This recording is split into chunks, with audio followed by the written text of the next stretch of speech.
Okay, so let's take a look at the piece here. I've got obviously the mirror, which this is the last piece I brought down to restore.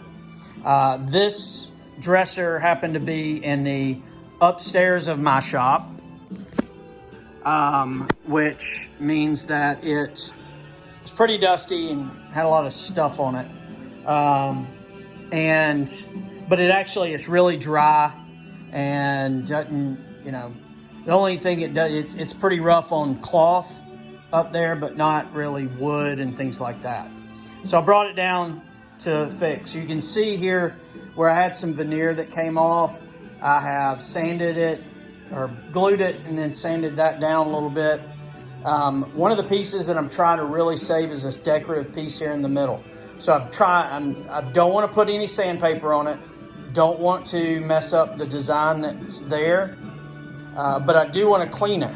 So I'm taking kind of in stages and doing mineral spirits to get down in there and clean it. The only thing that I've sanded is really trying to get some of the grime and grit out of these grooves, which I'm about to do again. Also kind of get in these corners here, and I'll get that stuff out. I have a tool that'll pick that out as much as possible. You can use a small screwdriver as well, as long as you don't really scratch it up and make it look worse than it already does. You'll see here where I have this clamped. That's a couple of pieces of veneer that didn't come all the way off, that I lifted up just a little bit, put some glue in there, clamped it so that it would hopefully glue together. Now, you saw the before pictures of this, and there's still a little bit of work to go.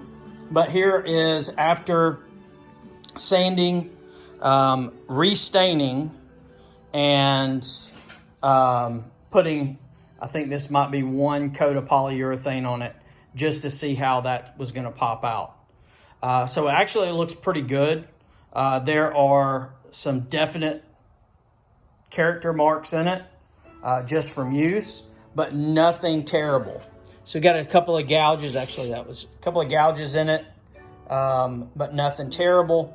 These were exposed anyway. This is where these solid pieces that are underneath the veneer were joined together, and that's okay. You can deal with these kind of joints and pieces like that. Here, this veneer that's decorative piece that's right here in the middle, what I did was tape that off so I wouldn't touch it with the sandpaper or the sander, and was very carefully worked around it. This part here was the roughest piece, was this top here in the middle, and then this top here. So I did a little extra sanding and took a little extra care on these just to try to get them back to a certain point. Again, this was probably used as a vanity type dresser.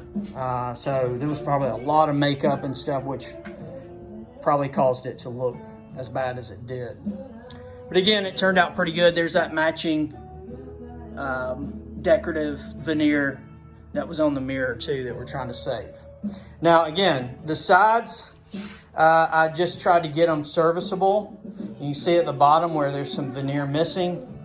And then you can see over here where I actually had to come and use a little Bondo to fill it in. That's probably going against the wall. That's why I went with the Bondo. These drawers faces were pretty rough, but I kind of like how the design came out. I don't know that this is intentional. This is from probably the veneer turning loose a little bit and causing this ripple effect. Again, my other choice was to rip all this veneer off and start over, which we didn't really want to do that, just because, again, it was my wife's grandmother's piece, so she wanted to keep as much as she could. Now the big drawers, the 4 main drawers, they came out great. There was no way to really avoid the mark with these drawer pulls So you have that fading there, and that's okay because I'm putting the same drawer pulls back on these because they are antique and I would never match them, and they were cool looking, so we're going to keep those. The only thing I'm going to have to replace and ordered off Amazon were antique brass pulls here because there were only 2 of the original. So there's the piece as it stands right now, and once I get it all put back together, I had to take the whole back off of it and rebuild the back because what was on there was not gonna work for sure. So I took that off and did throw the back away and just replaced it with some panels that I had here at the house. Actually, because I am kind of the frugal person I am, I actually had some old Luan doors that I take apart and use for backing, so I don't have to go out and buy $13 piece sheets of Luan. That's how cheap I am. So anyway, give you an update when we get a little bit farther.